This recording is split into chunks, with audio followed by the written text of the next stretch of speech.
Ambassador Spock, Captain Solana, welcome to Hotari. We are honored you have come. My name is Tylos Altaris, Minister of Diplomatic Affairs.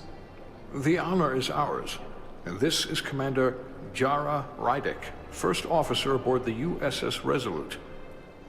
You'll find she has a keen mind, and unique insight into the dynamics between the Hotari and the Illidians. We are honored to be here, as representatives of the Federation. I'm so glad. These must be the representatives of the mighty Federation. The reigning authority in the galaxy. Or so we've been led to believe. Whether that's true or not remains to be seen. But, either way, we're grateful you've made the time to come to our little corner of the universe. And you are? This is Galvin, and this is Citron, the heroes of the revolt in the mines.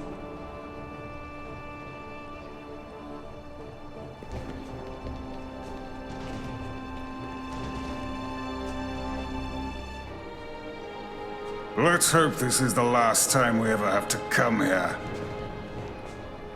If you'll excuse me.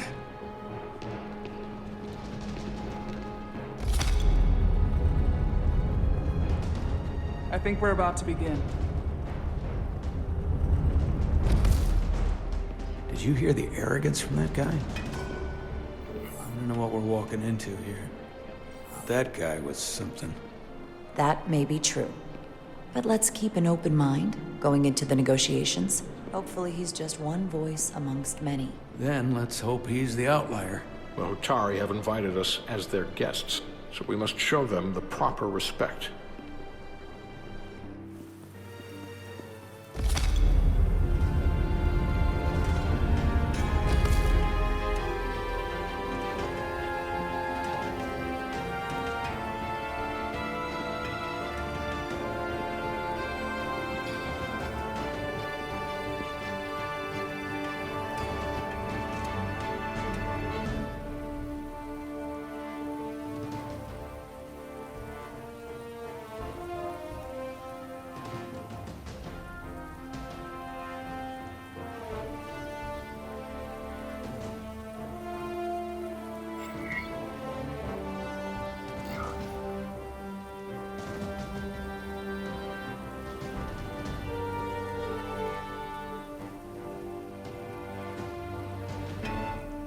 Ambassador Spock, welcome to Hotari Prime. The honor is mine, Your Majesty. That the Federation would send one of their most respected representatives is not only an honor to the Hotari people and their queen, but a recognition of our stature and importance. Let's get on with it, shall we? With all due respect to the Federation and their ambassador, they have no authority here. We are not members of their alliance. We are not subject to their rule, nor yours. We demand the immediate return of all mining operations to Illidian control, as it has been for centuries and will be for centuries more. That has always been our understanding. That understanding has changed. Then you invite war! And if you cannot remain silent, you will be silenced. But his point is well taken. What is the Federation's interest in this matter? Perhaps you would have us trade one oppressor for another? The Federation remains neutral. Our only interest is the peaceful resolution of this conflict. We are here at your request, Your Majesty. For now. I'm trying to keep an open mind here, but it's not easy. I thought they wanted us here. Was there something you wanted to say, Captain? Oh, no. My apologies. And what about the Kobliad? She's not part She of... can speak for herself, can't she? Then let her.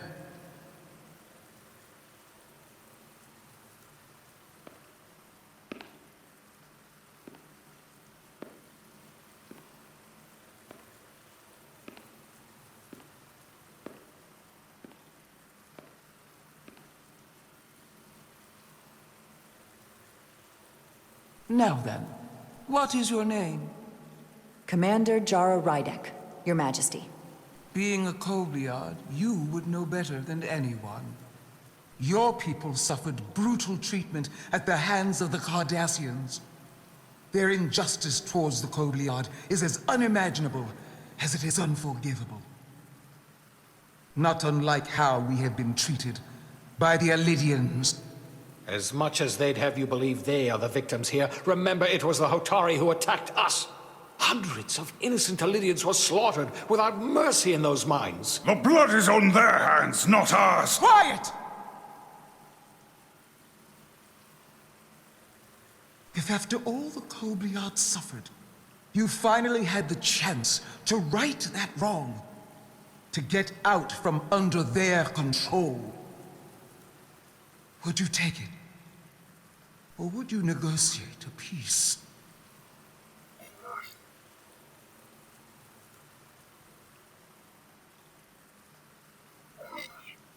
If the opportunity presented itself, and I wish that it had, more than you can know, then I would right the wrong without hesitation. For the sake of the Kobliad, we suffered enough. Of course you would. It would be foolish to do otherwise. The Federation is the most powerful, most advanced alliance in the galaxy. It's widely known we have an abundance of dilithium in our mines. And it's in your interest to secure a steady supply. Your Majesty, if I may. Ambassador Spock would have us believe you're here as a neutral party in the interest of peace. So why are you really here? I want the truth, not your Federation rhetoric. I'm sorry, Your Majesty, but it's really not my place to say what the Federation's interests might be. You are their representative. I am. But Ambassador Spock is better suited to address your concerns.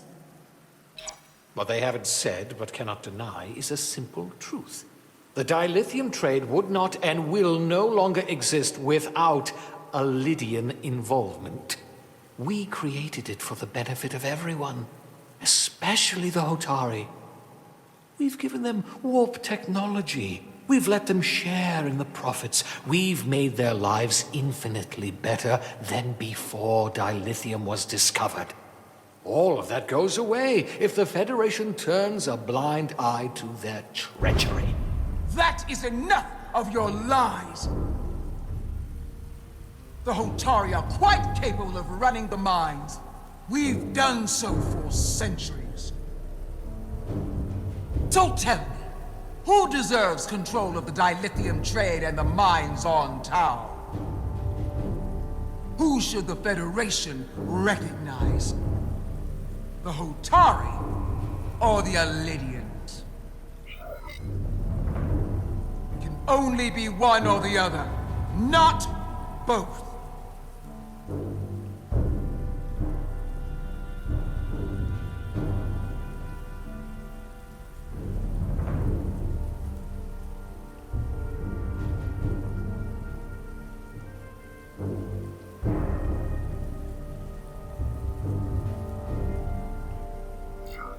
If there can only be one, then it would be in the best interest of all involved if the Alydians resumed operation of the mines. And that is why we should not trust our fate to the Federation. She speaks sense. You do well to listen to her. And you do well to hold your tongue. We will take back our minds by any means necessary. Then you will see more blood spilled. I am more than willing to address your concerns, Your Majesty. Yours as well, Representative.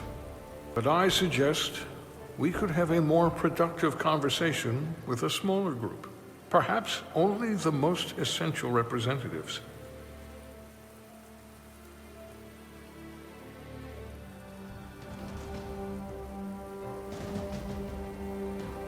I would agree, Ambassador Spock.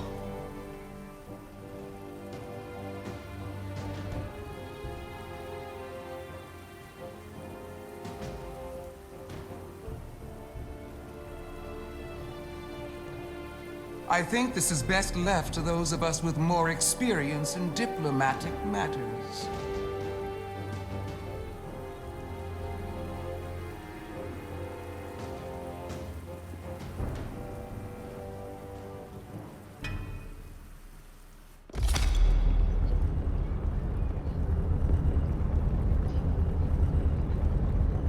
Spock and I will cover everything on the diplomatic front. You make nice with the locals and see if you can get some answers. We need to find out why the Hotari are so willing to risk war. What happened in those mines?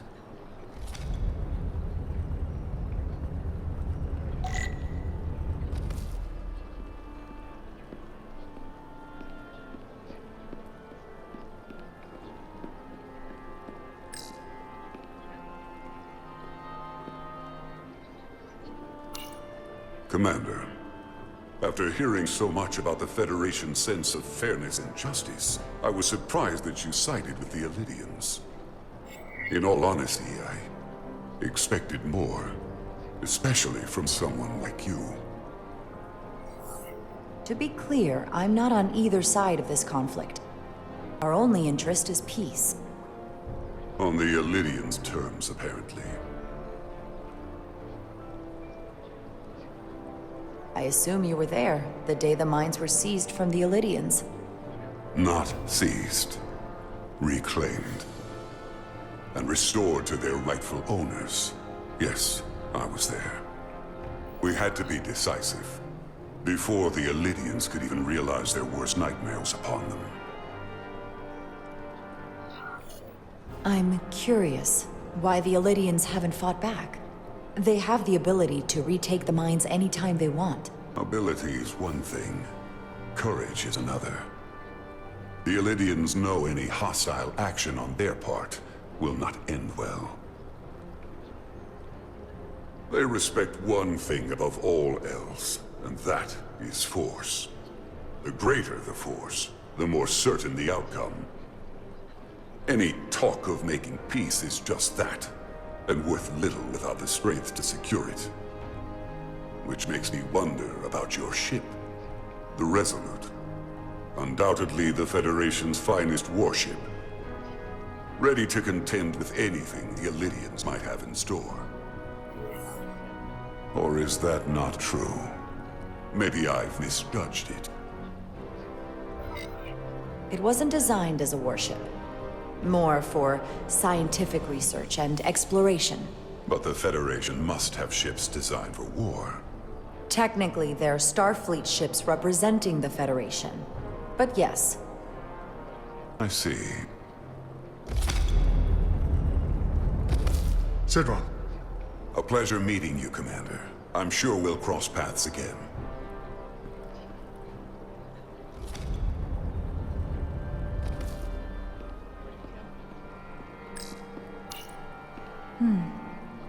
Soothing.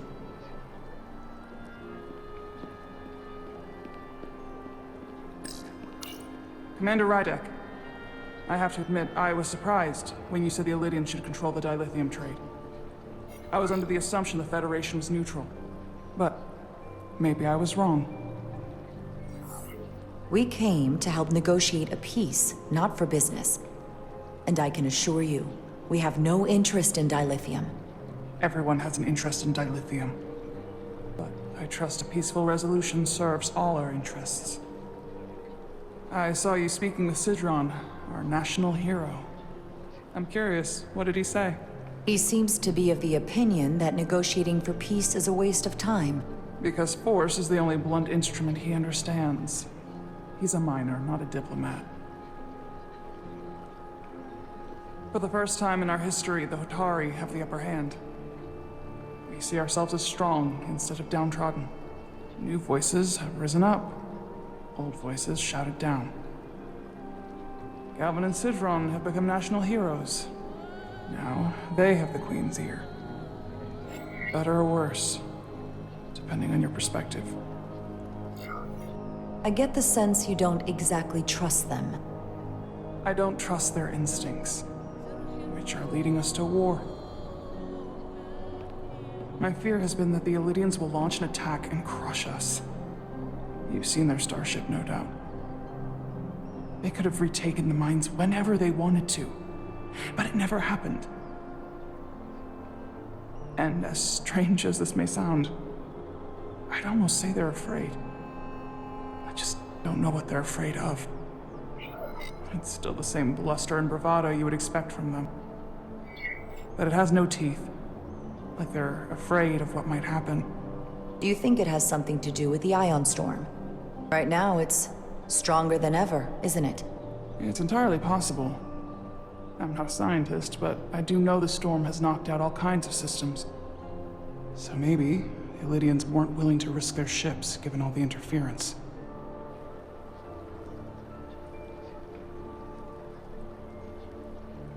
Since the day of the revolt, Galvin has seized control of the mines and restricted all access. No one's allowed without his personal authorization. And they've taken over a section of the palace with just as much secrecy and security. I'm told it could be something they brought back from the mines. I've made inquiries, but everyone pretends it doesn't exist. I strongly suspect they're hiding something. What do you think it is? I've heard rumors it's some sort of ancient artifact, but I haven't seen it myself. How can we know?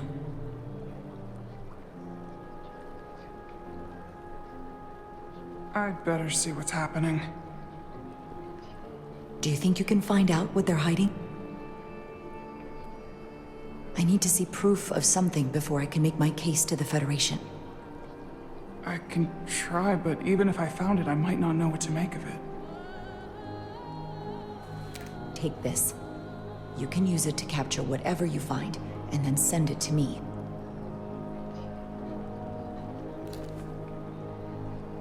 Thank you. I will let you know what I find. And I look forward to our meeting again.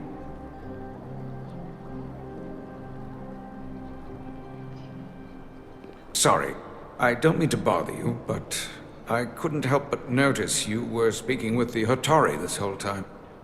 I figured it might be useful if I offered another perspective. Of course.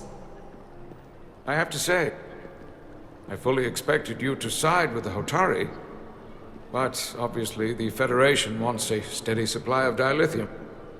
Something only we can offer. Without Illydian involvement, there is no dilithium trade.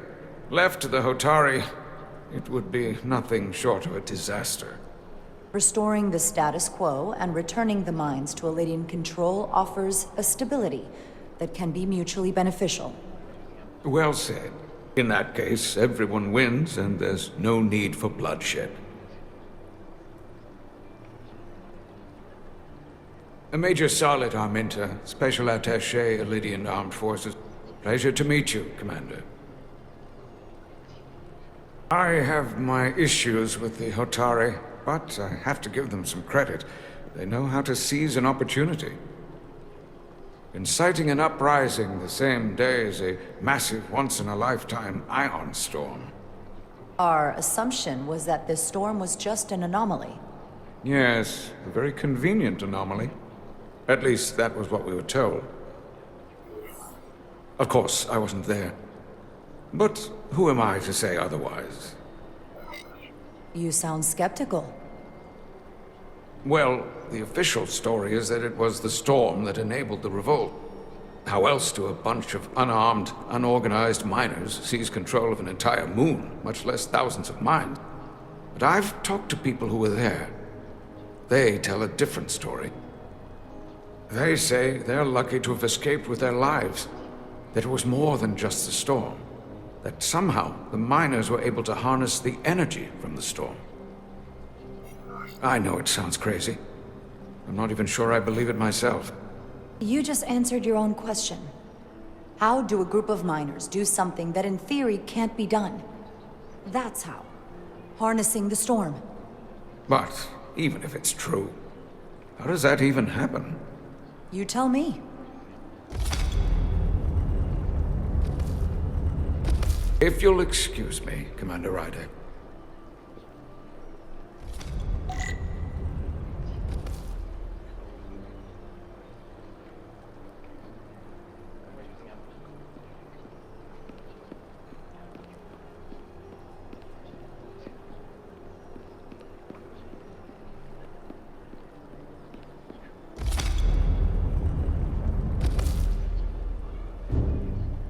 Well, that was a disaster. What happened? The Hotari refused to concede anything, so the Illydians stormed out.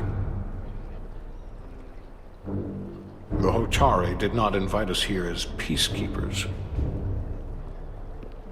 I hope your efforts were more fruitful than ours.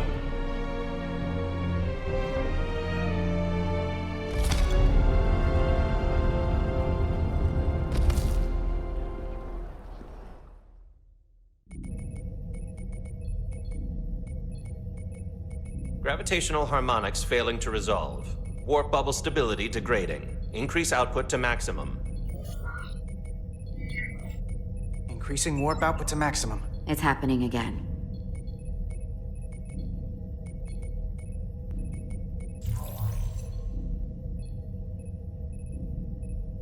It is evident that presently, the Resolute cannot achieve warp propulsion. Since our diagnostics rule out any problems with our warp systems or anything about the ship, the problem appears to be the fabric of space itself. Space itself? You're saying something about this region of space prevents warp travel? Prevents it, or can't sustain it. However improbable, that appears to be the case. Well, couldn't we slowboat it out of here at impulse speed? It may come to that, but we don't know how far this warp dead zone extends. Captain Solano is on his way back from the negotiations, and I want to have some answers for him when he gets here. Indeed. Given the facts at hand, we may be able to deploy subspace probes around the ship to construct a clearer picture of the phenomenon. Around the ship. I'll prep a shuttle.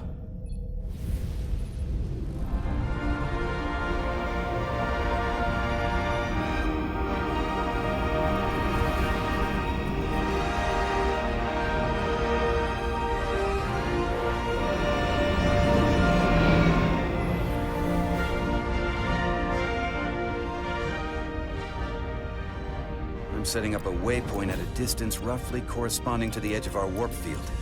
When we get there, I'll deploy the first probe.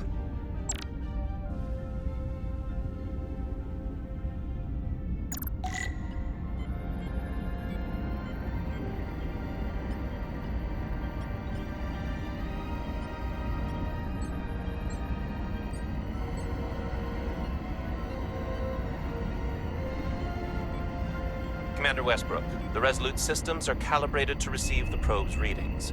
We are standing by to reproduce the warp field collapse after the first probe is deployed. Thank you, Mr. Chovak. We'll be in position shortly. And, Mr. Diaz, do take care in piloting the shuttlecraft. Now is not the time to indulge in the human penchant for joyriding. Chovak probably isn't such a fun guy to work for, huh?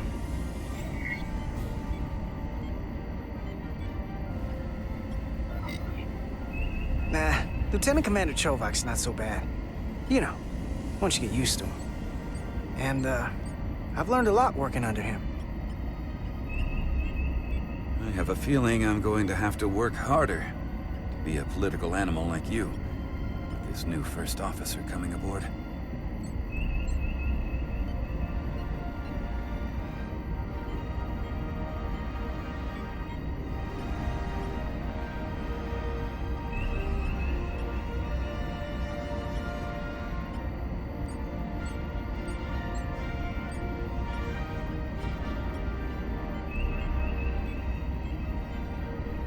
This is far enough.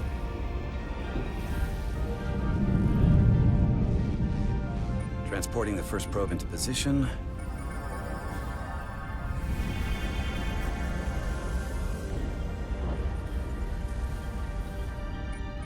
Westbrook here. The first probe is deployed. Understood. We are reading it. We are about to replay the simulation.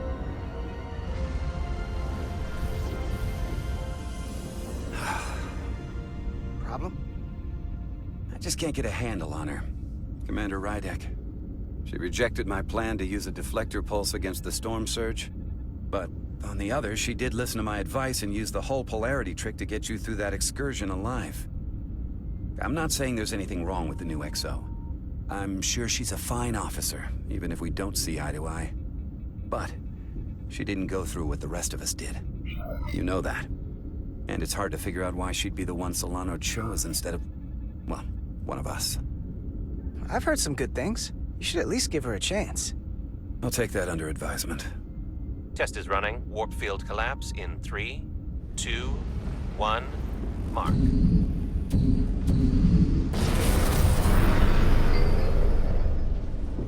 Whoa. All right, that is definitely a problem with the fabric of space.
We need to get another probe out there.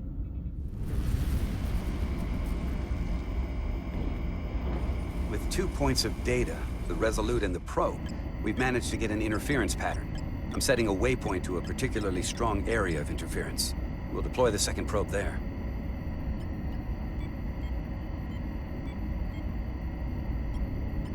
Listen, I'm gonna give you a piece of advice I wish someone had given me. Make sure you're never just one thing. And don't get so focused on what's in front of your face that you lose sight of the big picture. Before Rydek showed up, the captain pulled me into his ready room and told me he didn't think I had the people skills to be first officer. What a load of crap. I mean, if he'd said that about Chovak, sure. I appreciate the advice, Commander. I'll make sure I keep my options open. I don't need to tell you how to operate. You're already well on your way. You're a capable engineer. You're good in the field. Keep up the good work, and who knows? A solid jack of all departments like you could be Commander-in-Chief of Starfleet one day. Hell, Admiral Jellicoe started as a shuttle pilot. And there are places to go in the enlisted ranks, too. Of course, if you get an officer's commission, they'll put you on another ship. I love it. So put me up for promotion. I'm ready for my next challenge. Well, I think you're going to have to prove that to your boss, Chovak, first. He's the one who has to put you up for consideration. If I were first officer, it would be different. Well, then I'll just have to change Commander Chovak's mind. I'll work hard and better, and he won't be able to ignore it. You've got grit. I'll give you that.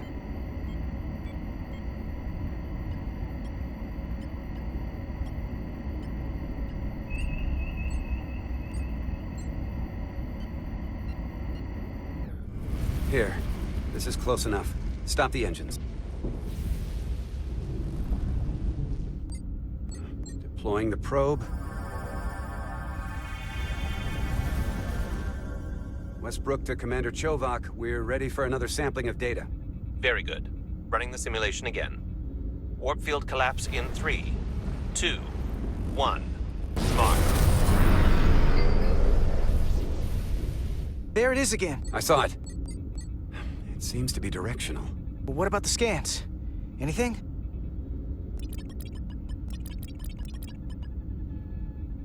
Here's the readings in relation to our local space. We've got the Resolute, Otari Prime, and the probes. All this interference is overloading the sensor buffers. We're gonna have to triangulate the sensors manually.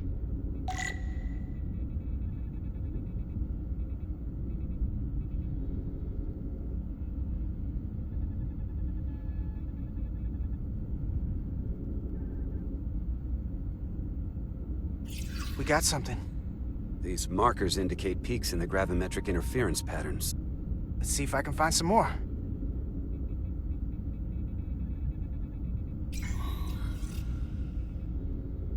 Hold up. This is coming from the moon, A beam that blocks warp travel. aimed right at us. Someone is doing this intentionally. I don't know how they're doing it. This is like nothing I've ever seen. Why would they be doing this? We came here to help these people.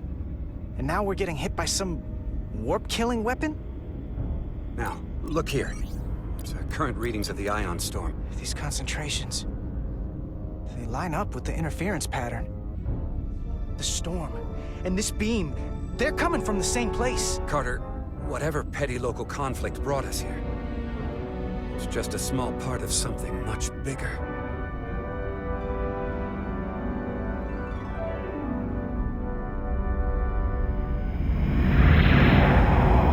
Presently, we don't have an explanation for how they're doing